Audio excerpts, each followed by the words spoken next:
Hello friends, आपका स्वागत है आपके अपने चैनल के ऊपर। आज बात करेंगे बाज़ारों के बारे में और कुछ बातें ऐसी करेंगे जो कि स्टॉक स्पेसिफिक होंगी। तो आज एक पर्टिकुलरली एक शेयर के बारे में बात करूंगा। इंडेक्स का शेयर है। मुझे लगता है कि वहाँ पर शायद अगर आप एक लॉन्ग टर्म के निवेशक हैं तो एक अच्छे मौके जो है वहाँ पे बन सकते हैं। लेकिन आपका जो है प्योरली जो है लॉन्ग टर्म व्यू होना चाहिए, क्योंकि अभी मुझे लगता है कि उस सेक्टर में बेशक से पेन आएगा। मैं प्राइस भी आपको बताऊंगा कि किन प्राइस के आसपास जो है वो एक्यूमुलेट किया जा सकता है। आज का जो पूरा खेल है, वो जो बिगाड़ा है वो क्रूड ऑयल के प्राइस ने बिगाड़ा है। तो आज की वीडियो का शीर्षक है क्रूड ऑयल ने बिगाड़ा खेल। तो क्रूड ऑयल ने क्यों बिगाड़ा खेल? अब क्रूड ऑयल के जो प्राइसेस हैं वो 100 रुपीज़ को तोड़ने के बाद एक बेस बनाकर दोबारा से वहाँ से पिकअप करता हुआ नजर आ रहा है और तकरीबन 114 यानी कि 114 रुपये के आसपास जो है क्रूड ऑयल चल रहा है, जो हमारे बाज़ारों के लिए सबसे बड़ी चिंता का कारण है। आज अगर बाजार के अंदर पूरा रुख देखने की कोशिश करें तो आज एफएमसीजी शेयर्स के अंदर एक अच्छी खासी गिरावट देखने के लिए मिली।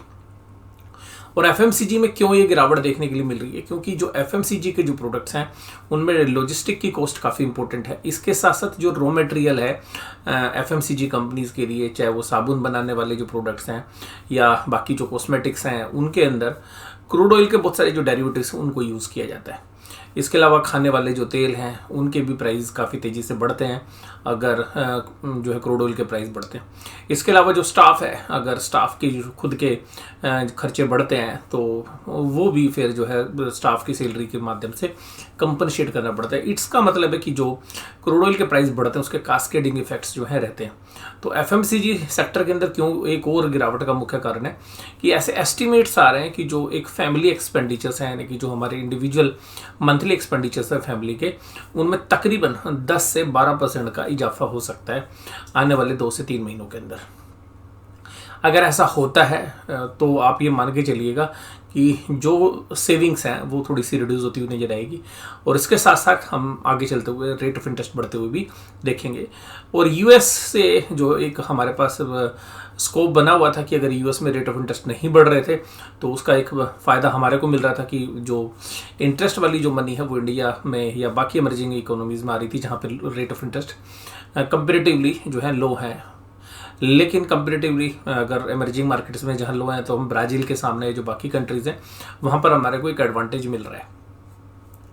लेकिन अब यूएस के अंदर ये अगर रेट ऑफ इंटरेस्ट बढ़ते हैं तो बाकी जो यूएस की वजह से जो यूएस की लिक्विडिटी है वो कम आएगी। और बाकी जो ग्लोबल इकोनॉमी में बात करें तो यूरोप की जो बाजार है वहाँ पर भी इन्फ्लेशनरी प्रेशर देखा जा सकता है। और वहाँ पर भी ब्रिटेन के अंदर भी जो है rate of interest 25 basic point बढ़ गए हैं यूएस के बाद। तो कुल मिलाकर ये जो चिंता है ये हमारे लिए भी है। हमारे को भी देखिएगा अभी शायद 6% से ऊपर की इन्फ्लेशन को स्वीकार करना पड़ेगा। हालांकि आरबीआई गवर्नर इतनी जल्दी स्वीकार करने वाले नहीं है। देर सवेर हमारे को रेट ऑफ इंटरेस्ट बढ़ाने पड़ेंगे। अगर हम रेट ऑफ इंटरेस्ट नहीं बढ़ाते और महंगाई बढ़ती रहेगी तो भी हमारे बाजारों के लिए ख़राब है। लेकिन हमारी महंगाई जो है कंट्रोल में आ जाएगी अगर क्रूड ऑयल के प्राइस सॉफ्ट हो जाते हैं। हालांकि रशिया से हमारे को कंसेशनल प्राइस पर क्रूड ऑयल की सप्लाई मिलेगी, लेकिन फिर भी बहुत सारी ऐसी कंपनीज हैं जिनको डायरेक्ट बेनिफिट नहीं मिलने वाला है। तो चैलेंजिंग जो टाइम है हमारे सामने आ रहा है। लेकिन यहाँ पर एक डिफेंसिव सेक्टर जो है फार्मा उभर कर फिर दोबारा से नज़र आया आज।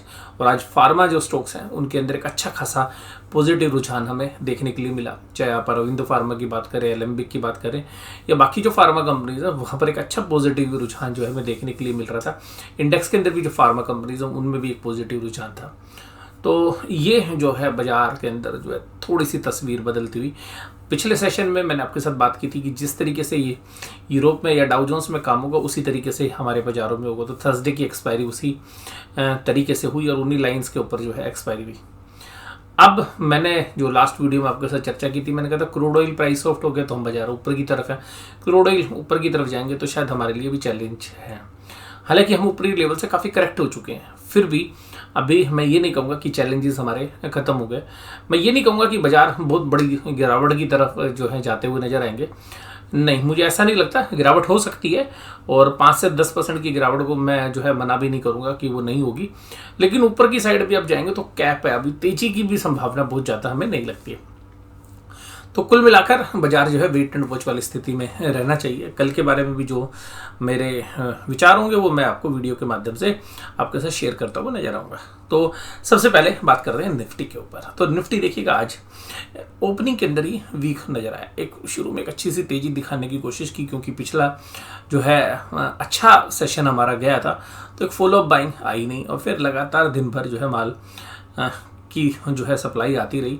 और जब शाम को बाजार बंद हुए तो लगभग अपने निचलम स्तर की तरफ ही जो है बाजार बंद हुए। तो 71117 के ऊपर जो है बाजार ने जो है अपनी क्लोजिंग दी और इस क्लोजिंग के साथ जो है बाजार अभी भी 17,000 पर एक अच्छी सपोर्ट रखे हुए है। और ऑप्शन चेन के डेटा में भी मैं आपके साथ कुछ चर्चा करूंगा। टेक्निकली हालांकि 16,800 एक अच्छी सपोर्ट हमें अभी नीचे की तरफ लगती है, 17,000 से भी ज़्यादा मजबूत अगर हम बात करें तो। अगर हम चार्ट की बात करें तो देखिएगा चार्ट किस तरीके से पिछले दिनों में चला है और एक अच्छा खासा जो है रिकवरी आई है। लेकिन मुझे लगता है कि इस रिकवरी के ऊपर एक कैप आएगी, कंसोलिडेशन होनी चाहिए। मुझे यहाँ पे उम्मीद थी कि यहाँ पे कंसोलिडेशन होगी, लेकिन यूएस मार्केट में अच्छे परफॉर्मेंस की वजह से हमने भी जो है अच्छा किया। लेकिन अब मुझे लगता है कि चाहे यूएस के बाजार भी आपको अच्छा करते हुए नजर आए, लेकिन अगर क्रूड ऑयल सॉफ्ट नहीं हुए तो भैया हम शायद ज़्यादा अच्छा नहीं कर पाएंगे। हम शायद कंसोलिडेट होंगे या हम खराब ही करेंगे। ऊपर की तेजी तब तक नहीं आएगी हमारे पास जब तक क्रूड ऑयल के प्राइस ऊपर बने हुए। HDFC bank, Hindalco, UPL, ONGC और टाइटन जैसे शेयर्स आपको मजबूत नजर आए। Bajaj finance, ICICI bank, Reliance, TCS और एसबीआई आज गिरावट के साथ काम कर रहे थे। एडवांस डिक्लाइन रेशियो आज फिर खराब होती हुई नजर आई। हालांकि दिन के मध्य तक यानी कि मध्यांतर तक हम अच्छा कर रहे थे, ठीक था, बराबर की लड़ाई थी, लेकिन उसके बाद जो है डिक्लाइन जो है ज़्यादा हो गए। आज जो शेयर्स गिरावट में थे देखिएगा, एफएमसीजी में ब्रिटानिया के अंदर गिरावट थी, टाटा कंज्यूमर प्रोडक्ट में गिरावट थी, तो दोनों आपके एफएमसीजी के गिरावट थी। पेंट इंडस्ट्री के लिए देखिएगा क्रूड ऑयल का जो है काफ़ी भारी नुकसान होता है, तो आपने एशियन पेंट्स के अंदर 2.90% की गिरावट देखी। इसके अलावा आप नेस्ले के अंदर एफएमसीजी में आपको फिर गिरावट नजर आएगी। और कुल मिलाकर आज फाइनेंशियल्स में भी दबाव था, तो बैंक निफ्टी भी कमज़ोर था, तो आप इंडसइंड बैंक, एसबीआई और कोटक महिंद्रा बैंक, इन सभी शेयर्स के अंदर आज आप गिरावट देखेंगे। एक्सिस बैंक, बजाज फाइनेंस, तो आपको ये गिरावट जो है नजर आई।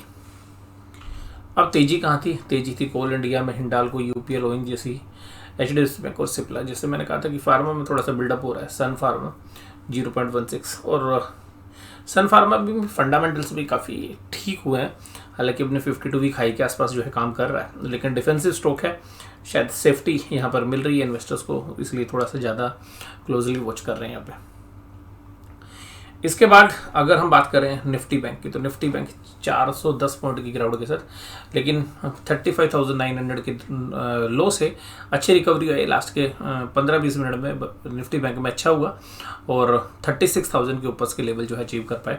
तो बुल्स ने यहाँ पे अपनी पोजीशन जो है 36,000 के ऊपर मेंटेन करने की कोशिश की। बियर्स हालांकि एग्रेसिव थे, लेकिन फिर भी बुल्स ने जो है 36,000 के आंकड़े को जो है बचा लिया। तो अभी कल के बारे में आउटलुक मैं आपको दूंगा अभी, हालांकि बाजार अगर डाउ जोन्स की बात करें या बाकी जगह पे तो सुधार हो रहा है, पॉजिटिव नोट के साथ जो है निचले लेवल से काम कर रहे हैं। सिंगापुर निफ्टी भी पॉजिटिवली काम कर रहा है अभी, लेकिन मुझे ऐसा लगता है कि ऊपर बहुत ज़्यादा स्कोप नहीं है। बाजार ऊपर जाएंगे, थकेंगे, थक के फिर नीचे आ जाएंगे, तो अभी हमें तेज़ी की उम्मीद नहीं है। और ऑप्शन चेन के डेटा तो शायद थोड़ी सी कमजोरी ही दिखा रहे हैं। निफ्टी बैंक के अंदर भी अगर आप देखेंगे तो एम पैटर्न देखिएगा इसमें बन चुका था, उसके बाद अभी डब्ल्यू पैटर्न बनाएगा या अभी यहाँ पे कंसोलिडेट करेगा, तो देखते हैं। काफ़ी अच्छे चांसेस हैं कि डब्ल्यू पैटर्न बने। डब्ल्यू पैटर्न का मतलब है कि बाजार ऊपर के लेवल से गिरावट दिखाया, फिर दोबारा से तेजी दिखाई। उतनी गिरावट नहीं आएगी जो पैनिक में सेल आई थी, 32,000 तक के लेवल थे, वो शायद मुझे नहीं लगता कि 34,000 एक अच्छा अहम लेवल है। 34,000 शायद एक अच्छा इस महीने का शायद मुझे लगता है बेस होना चाहिए। 34,000 शायद होल्ड करेगा इस महीने के अंदर, इस एक्सपायरी के अंदर 34,000 जो इस महीने की जो एक्सपायरी में उसकी बात करूँ, शायद होल्ड करने की कोशिश होगी। लेकिन फिर भी बाजार के अंदर अगर कमजोरी बनेगी तो मैं आपको जरूर से जरूर बताऊंगा उस समय पर भी। बट 34,000 एक अच्छा अहम लेवल है इस महीने के लिए। HDFC bank, AU small finance bank ये तेजी में थे, बाकी सारे बैंक गिरावट के साथ काम कर रहे थे। एसबीआई और कोटक महिंद्रा बैंक की विशेष कमजोरी की वजह से आज निफ्टी बैंक में आपको ज़्यादा कमजोरी नजर आई और दोनों ने सेंचुरी लगाई है। कोटक महिंद्रा बैंक आज मैंने आपको बोला कि मैं एक शेयर के बारे में चर्चा करूंगा, उस शेयर का नाम है कोटक महिंद्रा बैंक।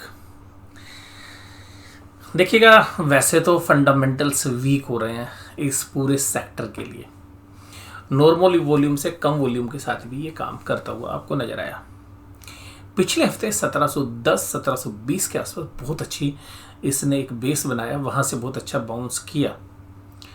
अब मुझे पर्सनली ऐसा लगता है कि अगर आप लॉन्ग टर्म के निवेशक हैं और उन लेवल्स के ऊपर बाजार दोबारा से कोटक महिंद्रा बैंक को 1710-1720 की तरफ धकेलता हुआ नजर आता है, क्योंकि जिस तरीके से क्रूड ऑयल के प्राइस बढ़ रहे हैं, हो सकता है कि वो प्रैक्टिकली पॉसिबल है, हमें लगता है।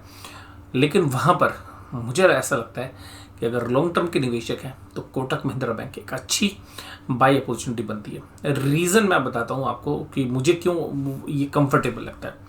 इसके कंफर्टेबल लगने के रीजंस बता रहा हूँ मैं आपको।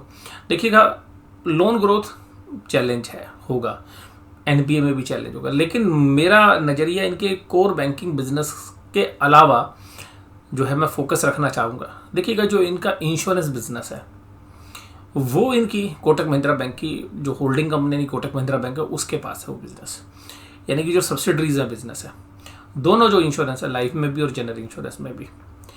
इसके बाद अगर हम बात करें कि जो इनका इंटरनेशनल बिजनेस है कोटक महिंद्रा बैंक का, तो वो काफ़ी अच्छा है। इसके अलावा जो असेट्स मैनेजमेंट कंपनी है वो, उसकी वैल्यू भी अगर आप देखेंगे तो वो काफ़ी बेहतरीन है। और कोटक महिंद्रा बैंक की जो ब्रोकिंग बिजनेस है, यानी कि जो शेयर ब्रोकिंग वाला बिजनेस है, वो भी उसके अंदर है। इसके अलावा बहुत सारी फाइनेंशियल सर्विसेज वाले, कैपिटल मार्केट वाले जो बिजनेसेस हैं वो भी कोटक महिंद्रा बैंक के अंदर है। कोटक महिंद्रा बैंक इन्हीं रीजंस की वजह से एक प्रीमियम वैल्यूएशंस पर ट्रेड करता है, चाहे आप एचडीएफसी के सामने निकाल लीजिए या आईसीआई बैंक के सामने। और अगर मुझे टॉप 3 बैंक अगर सेलेक्ट करने हो तो मेरी राय में आज की डेट में मैं इन 3 बैंकों को ही जो है प्रेफर करूंगा, क्योंकि अब जो पिछले साल कोविड की जो 2 साल थे उनमें पेन रहा, अभी कंसोलिडेट करेगा। टेक्नोलॉजी कंपनी की तरफ से चैलेंजेस आएंगे, फिनटेक कंपनीज की तरफ से, लेकिन कोटक महिंद्रा बैंक भी शायद उस सेक्टर में निवेश कर रहा है, आईसीआई भी कर रहा है। छोटे बैंकों में भी आपको अच्छा रुझान मिल सकता है, लेकिन मुझे लगता है कि जो बड़े बैंक हैं, स्पेशली टॉप के 3 हैं, कोटक महिंद्रा बैंक, और सेकंड नंबर पर मुझे लगता है आईसीआई बैंक, और तीसरे नंबर पर एचडीएफसी बैंक। मैं बड़े से छोटे की बात नहीं कर रहा हूँ, मैं अपने प्रेफरेंसेस के हिसाब से आपसे बात कर रहा हूँ।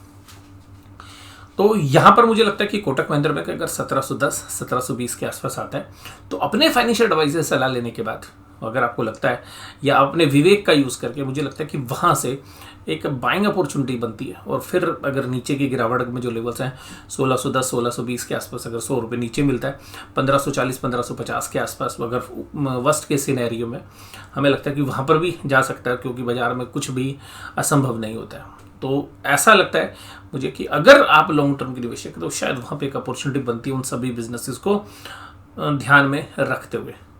लेकिन फिर भी मैं बोलूँगा कि बहुत जल्दबाजी नहीं करनी है, क्योंकि अभी रेट ऑफ इंटरेस्ट इस तरीके से बढ़ रहे हैं। उस एंगल से मैं आपके साथ बात करूँ।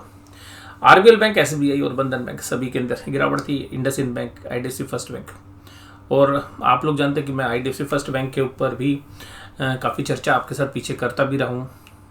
हो सकता है कि मैं जल्द, अभी जब इनके रिजल्ट्स से पहले जो इनके कासा डिपॉजिट्स के डेटा आएंगे फर्स्ट वीक ऑफ अप्रैल में, तो कुछ बैंकों से रिलेटेड जो भी इनके डेटास होंगे उस पर एक मैं शॉर्ट वीडियो आपके साथ जो है शायद शेयर करता हुआ नजर आऊँ। तो मैं कोशिश करूँगा कि उन एनालिसिस वीडियो को भी आप जो है बने रहिएगा देखने के लिए, और आप में से जो भी पसंद हो वो बताना मेरे को कि किन बैंकों के ऊपर।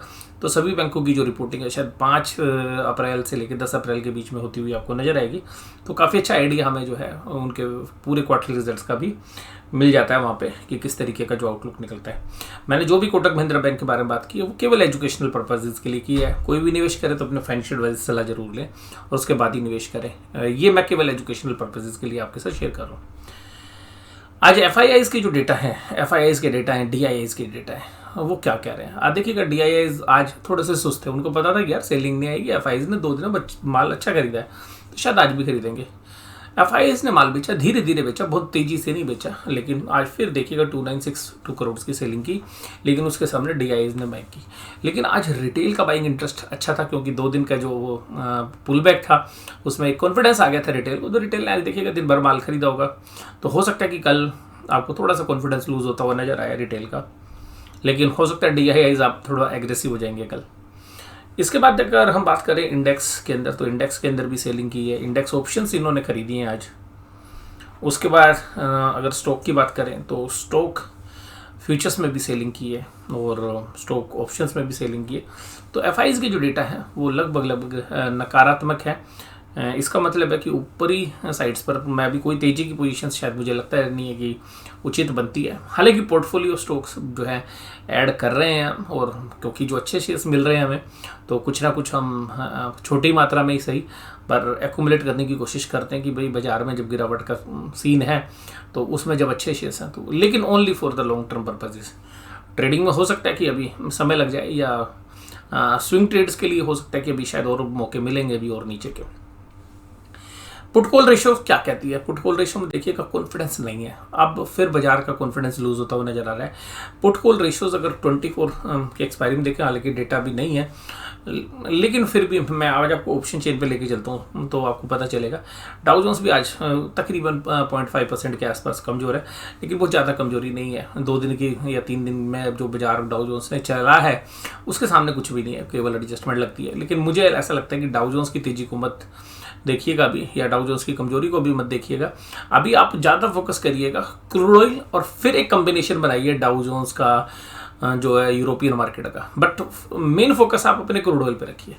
हमारे लिए क्रूड ऑयल सबसे ज़्यादा इंपॉर्टेंट है, उसके बाद हम डाउ जोन्स को उसके साथ इनकॉर्पोरेट करके देखेंगे, बाकी मार्केट को इनकॉर्पोरेट करके देखेंगे। इन सब का इम्पैक्ट जो है एशियन मार्केट्स में क्या पड़ रहा है, स्पेशली आप कोरिया को देखिएगा, क्योंकि उनकी इकोनॉमी में भी क्रूड ऑयल का काफ़ी बड़ा इम्पैक्ट पड़ता है। अगर आप ताइवान को देखेंगे तो टेक्नोलॉजी कंट्री है, वहाँ पे ज़्यादा असर नहीं है, बट कोरिया के जो बाजार हैं उनसे जो है हमें ज़्यादा कोरिलेशन जो है मिलती है। ब्रेंट क्रूड 114, देखिएगा इसको देख के ना सर दर्द हो जाएगा आपका, क्योंकि ये इंडिया में बहुत महंगाई करने वाला है और चैलेंजेस बहुत है। इसीलिए आप देख रहे हैं बड़े प्लेयर्स बड़े आराम से लार्ज कैप स्टॉक्स में भी सेलिंग कर रहे हैं। और इसीलिए आज आप देखिएगा कि इतने अच्छे पिकअप के बाद, मतलब जो पिकअप परसों आपने थर्सडे में देखा था कि आज जबरदस्त बाइंग थी, वो बाइंग कंटिन्यू क्यों नहीं हुई? क्योंकि क्रूड ऑयल के प्राइस ऊपर आ गया, और ये जो प्रेशर है इन्फ्लेशनरी वाला, ये काफ़ी चैलेंजिंग है। तो आज का ये जो एनालिसिस मैंने आपके साथ किया, ये आपको कैसा लगा जरूर से जरूर मुझे आप कमेंट बॉक्स में बताइएगा, और वीडियो में और क्या चीज़ें इनकॉर्पोरेट करनी चाहिए वो भी आप मुझे ज़रूर से बताइएगा। आज मैंने आपके साथ कोटक महिंद्रा बैंक के बारे में अपनी जो है राय वो दी, और सिमिलर भी हो सकता है कि मैं भी सेम प्राइस के ऊपर जो मैंने आपके साथ डिस्कस किए, मैं शायद जो आज आपके साथ मैंने बात शेयर किया है, हो सकता है मैं खुद भी सेम एक्शन करता हुआ नजर आऊँ, बट श्योरिटी नहीं है, क्योंकि बाजार की दशाओं के हिसाब से जो चीज़ें हैं, हमारे को हो सकता है कोई दूसरी अच्छी अपॉर्चुनिटी या स्विंग ट्रेड्स या कुछ और अच्छी अपॉर्चुनिटी मिले तो वहाँ पर भी स्विच कर सकते हैं। लेकिन मैंने जो भी आपके साथ बात की ओनली फॉर एजुकेशनल पर्पजेस। तो अगर आपको लगता है कि कुछ और भी चीज़ें ऐड करनी चाहिए इस डेली एनालिसिस में, तो आप हमें ज़रूर से ज़रूर बताइएगा। वीडियो देखने के लिए धन्यवाद। Thank you very much.